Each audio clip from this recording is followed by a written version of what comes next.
वाराणसी में स्वामी जितेंद्रानंद सरस्वती का बयान। अखिल भारतीय संत समिति के हैं राष्ट्रीय महामंत्री और समाजवादी पार्टी सुप्रीमो अखिलेश यादव पर उन्होंने हमला बोला है, क्योंकि धीरेन्द्र शास्त्री को लेकर अखिलेश यादव ने बयान दिया था। धीरेन्द्र शास्त्री पर दिए बयान पर बोले हैं जितेंद्रानंद।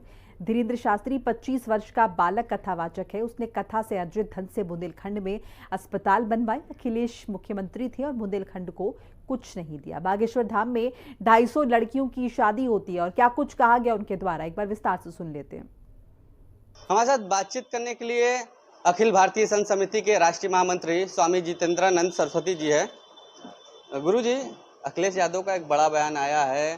धीरेन्द्र शास्त्री को उन्होंने कहा है, बड़ा आरोप लगाया है कि अंडर टेबल मोटी फीस लेते हैं। अखिलेश जी कह सकते हैं और स्वयं मुख्यमंत्री रहते आय से अधिक संपत्ति के मामले जो उनके पिताजी पर, उनके पर और जो अकूट संपत्तियां हैं तो साधु संतों को टारगेट कर सकते हैं। लेकिन मैं अखिलेश जी और समाजवादी पार्टी से एक संत होने के नाते एक प्रश्न पूछ रहा हूँ। वो तो एक 25-26 साल का बालक है, कथावाचक है। आप 5 साल मुख्यमंत्री थे, बुंदेलखंड को एक हॉस्पिटल नहीं दे पाए, लेकिन उसने अपने कथा से अर्जित किए गए पिछले 3-4 वर्षों के धन से कैंसर इंस्टीट्यूट्स की स्थापना कर दी।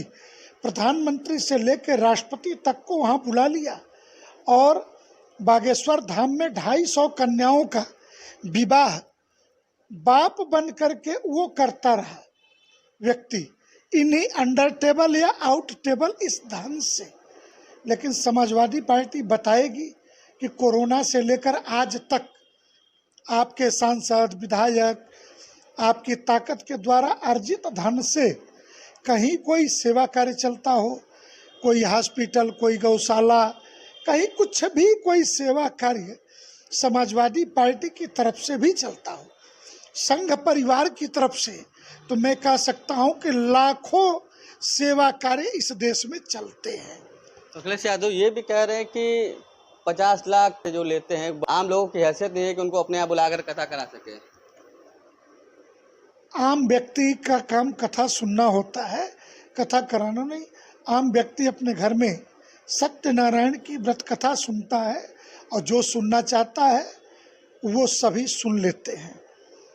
रही बात ऐसे बड़े कथावाचकों की जिनको समाज स्वीकार करता है, मैं उन दोनों के उम्र का अंतर बता रहा हूं कि बागेश्वर धाम 26-27 साल के हैं, अखिलेश यादव ठीक इससे दूनी उम्र के व्यक्ति हैं। तो उन्हें इस पर विचार जरूर करना चाहिए। अपने द्वारा किए गए सेवा कार्यों को भी कभी समाज को बताना चाहिए। जो इटावा में जो घटना घटी उस पर राजनीति थमने का नाम नहीं ले रहा है। लगातार बयानबाजियों का दौर जारी है। अखिलेश यादव लगातार उस पर टिप्पणी कर रहे हैं। इटावा का विषय बचा नहीं और देश के नॉन ब्राह्मण सभी कथावाचकों ने इस बात को कहा कि ये अनावश्यक विवाद था और किसी को पहचान छुपाने की जरूरत नहीं। सदगुरु जग्गी वसुदेव से लेकर के रामदेव, श्री श्री रविशंकर से लेकर साध्वी उमा भारती, साध्वी निरंजन ज्योति, साक्षी जी महाराज, आसाराम से लेकर के मुरारी बापू तक किसी ने अपनी पहचान छुपा के कथा की क्या? सभी कथा कर रहे हैं और समाज बड़े प्रेम से सुन रहा है। तो ऐसी परिस्थितियों में इस कथा से तो संदेह इसीलिए पैदा हुआ कि ये सुनियोजित षड्यंत्र था।